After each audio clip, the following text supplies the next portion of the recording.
Oi, eu me chamo Raíssa. Hoje o meu grupo vai estar tratando sobre os assuntos de organismos internacionais, transnacionais e organizações não governamentais. Bom, eu vou estar falando aqui para vocês sobre os organismos financeiros internacionais, que foi criado em 1944, numa das conferências mais importantes da história. E nessa conferência foram criadas duas instituições financeiras internacionais para ajudar na economia mundial, porque foi no período pós-guerra, então estava todo mundo meio quebrado. Que foi o Fundo Monetário Internacional, a FMI, e o Banco Internacional da Reconstrução e Desenvolvimento, BIRD, que nada mais é do que uma instituição do Banco Mundial. E como eu já falei, elas foram criadas com o intuito de reconstruir os países na Europa Ocidental. O FMI se encarregava e se encarrega no setor financeiro mundial. Já o Banco Mundial se encarrega em projetos a longo prazo, que agora estão focando mais em países em desenvolvimento, principalmente aqueles que foram industrializados na década de 1950 e 1960. E além dos organismos financeiros internacionais, eu vou também estar explicando aqui sobre o Fundo Monetário Internacional, a FMI. No ano de 1944, 44 países participaram da criação da FMI. São 29 países dessa lista, assinaram o Conselho Constitutivo do organismo no ano de 1945, e em 2016 agora são 188 países membros. Eles fizeram outro levantamento em 2016 e agora são 188 países membros, que são representados pelo Diretório Executivo, onde é constituído por um diretor-gerente, que tem a função de supervisionar um grupo de funcionários contratados de forma internacional. E, para finalizar, são 24 diretores executivos. O diretor-gerente é escolhido por 5 anos para atuar na sua função e tem como colaboração 3 subdiretores gerentes.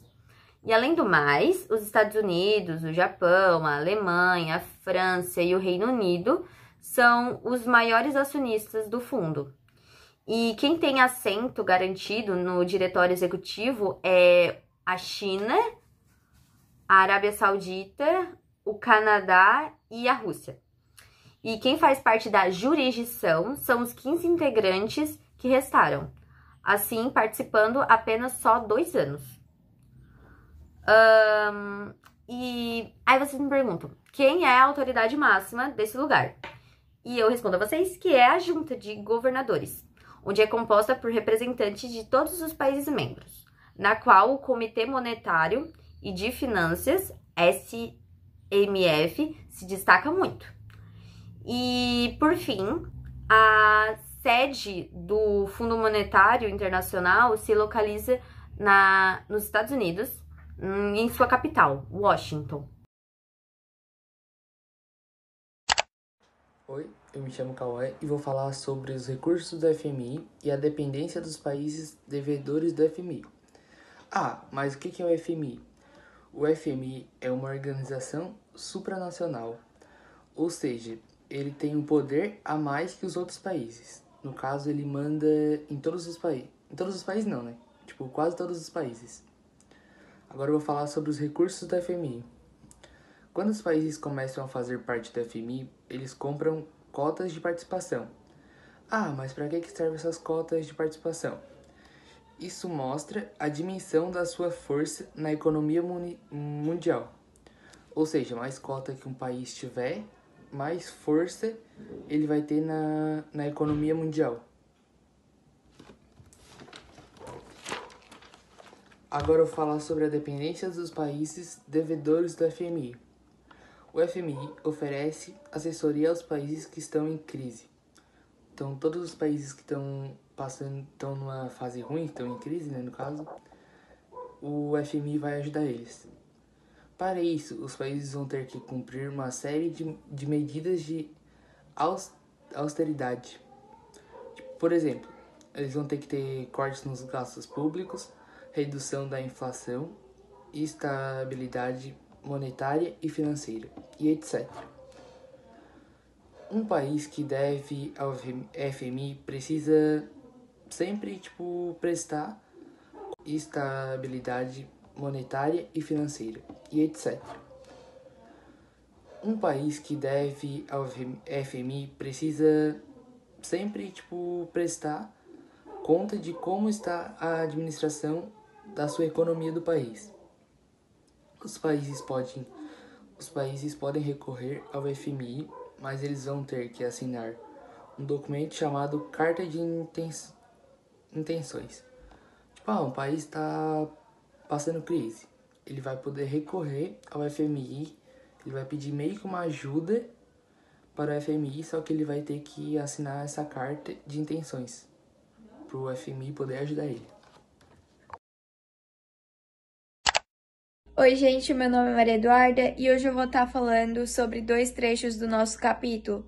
Primeiramente, eu vou falar sobre o Brasil e o FMI e depois eu vou estar falando sobre o Brasil entra na lista dos 10 maiores cotistas do FMI pela primeira vez.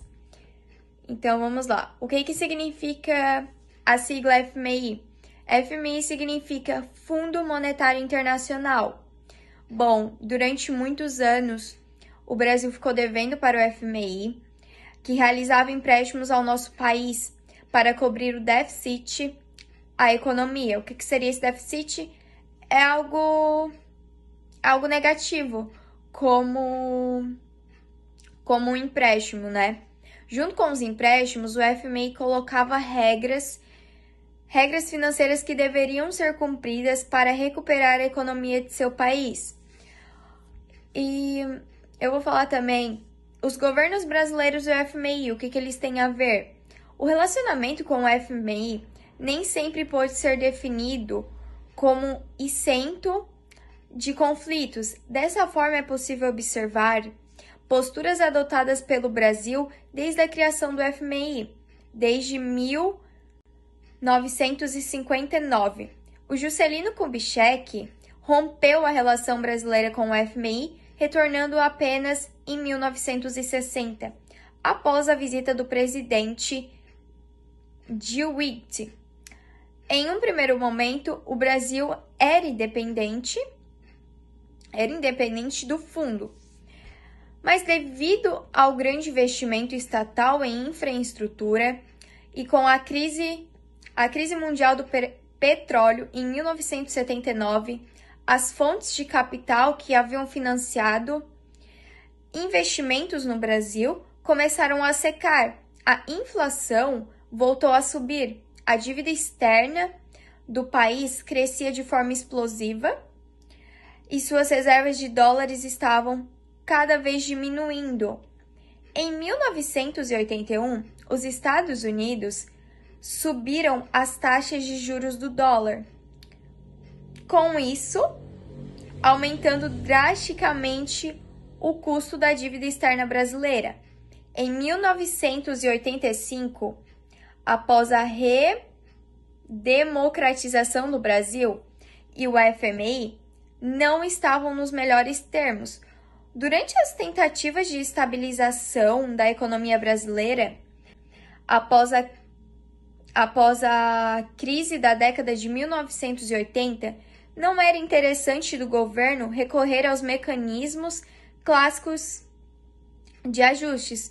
Em 1987, o Brasil possuía uma dívida total de 121 bilhões de dólares, causando descumprimento de compromissos externos com o pagamento da dívida. Mesmo que o Brasil não tenha seguido as sugestões do fundo para que fosse desvalorizada a moeda brasileira, foi estabelecido um relacionamento harmônico a partir desse momento. Em 2005, o então governo Lula quitou a dívida. Por conta disso, foi reestabelecida a confiança na capacidade do governo brasileiro em honrar seus compromissos com a dívida externa, mudando a imagem que tinha do país devido ao aumento do prazo de quitação da dívida de 1987. Bom, agora eu vou estar falando sobre o Brasil entra na lista dos 10 maiores cotistas do FMI pela primeira vez. Bom, o Brasil passa a ficar pela primeira vez na história entre os 10 maiores cotistas do FMI. Criado em 1944 por 188 países membros, além do Brasil, China, Rússia e Índia ganharam força na instituição. Os Estados Unidos seguem com os maiores cotistas do FMI, seguidos por Japão, Alemanha, França, Reino Unido e Itália. O Fundo Monetário Internacional anunciou que as condições para a implementação da esperada reforma de cotas foram satisfeitas e os países emergentes vão ganhar poder na instituição. A histórica reforma de cotas e de governança se torna efetiva, afirma o comunicado do FMI. Com a reforma no ranking projetado de maiores cotistas, a China fica em terceiro lugar e o Brasil em 10º lugar. O Brasil tem atualmente 1,39% das cotas do FMI e 1,72% do poder de voto. Com a reforma, a projeção é de que o país que tenha 2,32% das cotas e 2,22% do poder de voto, os Estados Unidos devem ter ligeira redução na participação nas cotas, de 17,6% para 17,4%. A reforma de cotas, um desejo do governo brasileiro e de outros emergentes, começou a ser discutida em 2008 e foi aprovada pelo FMI em 2010. A razão é que os republicanos que dominam a casa não queriam gastar mais com recursos e comprometer o orçamento do país, e por isso vetaram a reforma. Em dezembro, o Congresso dos Estados Unidos inesperadamente aprovou o orçamento para o ano fiscal de 2016 sem vetar a reforma do FMI. Afirma a diretora regente do FMI, Christine Lagarde. Essa reforma vai assegurar que o fundo seja capaz de melhorar, representar as necessidades dos países membros em um ambiente global em rápida transformação, afirmou a diretora. Oi, eu sou a Jennifer e eu vou falar sobre o Banco Mundial e as empresas transnacionais. Bom, o Banco Mundial foi criado pelos 44 países participantes da Conferência de Bretton Woods, entre eles o Brasil. Esse organismo financeiro teve papel importante na reconstrução dos países europeus após a Segunda Guerra. Sua sede fica em Washington, nos Estados Unidos. Atualmente, o Banco Mundial assumiu outras atribuições relacionadas às necessidades de países não desenvolvidos e de economias em transição e reconstrução de países depois de catástrofes naturais. Sua prioridade, porém, é a redução da pobreza no mundo, a mesma pobreza que os países que a controlam têm contribuído para aumentar cada vez mais. O Banco Mundial começou efetivamente seus trabalhos lá para março de 1946, por meio do Banco Internacional da Reconstrução e Desenvolvimento, chamado BIRD. Atualmente é um organismo bem mais complexo. Além do BIRD, o Grupo Banco Mundial é constituído pelas seguintes instituições: Associação Internacional de Desenvolvimento, com a sigla em inglês IDA, Corporação Financeira Internacional, IFC, Agência Multilateral de Garantia de Investimento, MIGA, e Centro Internacional para Arbitragem de Disputas sobre Investimentos, ICSID. Conta com 188 países membros em escritórios em mais de 100 países. O Banco Mundial difere do FMI, pois não age para preservar o sistema financeiro internacional, mas para estabelecer projetos que visam ao desenvolvimento e as melhores condições de vida da população, por meio da cooperação técnica e financeira. Apesar disso, sua ação sobrecarrega a dívida externa de países pobres e aumenta a dependência desses países em relação aos organismos financeiros internacionais. Em maio de 1946, o presidente brasileiro Eurico Gaspar Dutra assinou a Convenção sobre o BIRD, oficializando a participação do Brasil no Banco Mundial. Até o ano 2000, o Banco Mundial realizou no Brasil cerca de 345 projetos com um investimento de aproximadamente 30 bilhões de dólares. Muitos desses projetos foram realizados na década de 1960 e 1970, principalmente no setor de energia, transportes e industrial, o que resultou no aumento da dívida externa brasileira. O Banco Mundial tem atualmente diversos projetos nas áreas de gestão pública, infraestrutura, desenvolvimento urbano, educação, saúde, agricultura e meio ambiente, em várias partes do país. E agora eu vou pôr uma foto do presidente do Banco Mundial, Jin Yong Kim, que discursa encontro anual do grupo Banco Mundial e FMI em Lima, no Peru. Os governos dos países membros participam desses encontros, geralmente representando pelos seus ministros de finanças ou da fazenda. Bom, agora eu vou pôr uma foto das obras das construções do veículo leve sobre trilhos, o VLT, no Rio de Janeiro. Em 2015, essa foto. Esse projeto de mobilidade urbana é financiado pelo Banco Mundial. Agora eu vou falar sobre as empresas transnacionais. Empresas transnacionais são aqueles que estão registradas em um país, mas desenvolvem atividades em vários outros. As primeiras entre elas, constituídas há bastante tempo, ocuparam-se principalmente da exploração de recursos minerais. Mais tarde, depois da Segunda Guerra Mundial, passaram a agir também nos setores secundários, fábricas no caso, e terciários, bancos, lojas, seguradoras, etc. Segundo dados da Conferência das Nações Unidas para o Comércio e Desenvolvimento, UNCTAD, elas são responsáveis por cerca de 25% da produção mundial. As 100 maiores transnacionais movimentam 1/4 do comércio mundial de mercadorias e serviços. Dessa forma, as empresas transnacionais têm ultrapassado as fronteiras nacionais, expandido seus limites para fora do país de origem, exercendo influências nas regiões onde passam a atuar. Com a globalização, elas assumiram a forma de empresas globais, pois mantêm unidades de produção separadas em diversos países. As empresas transnacionais têm na mão de obra barata o principal atrativo para se instalarem em países não desenvolvidos. Outros fatores são infraestrutura de transporte e exportação, incentivos fiscais e mercado consumidor.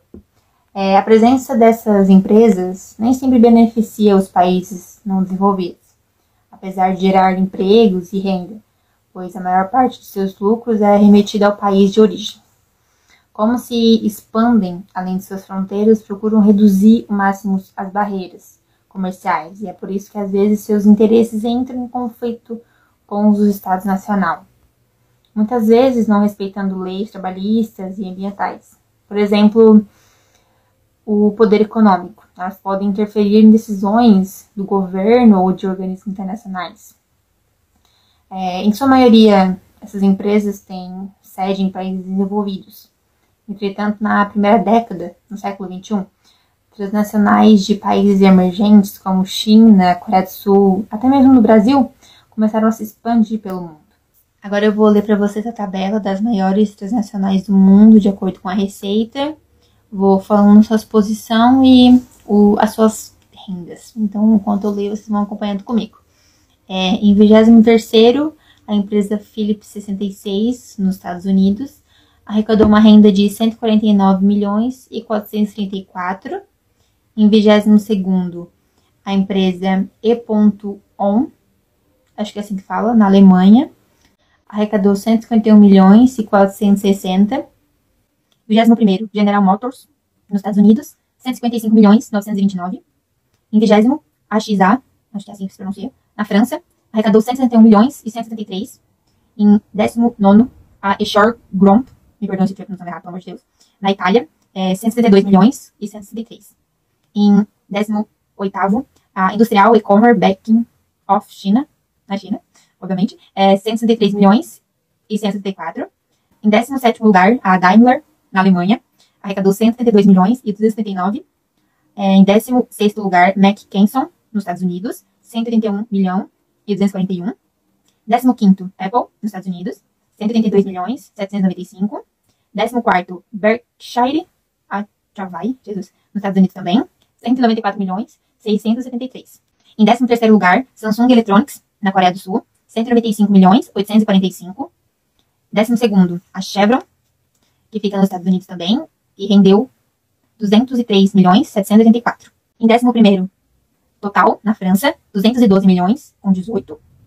Em 10º lugar, Glencore, sei lá como faz, na Suíça, 221 milhões, com 73. Em 9º lugar, Toyota Motors, no Japão, 247 milhões e 702. 8º lugar, Volkswagen, na Alemanha, 268 milhões, com 566.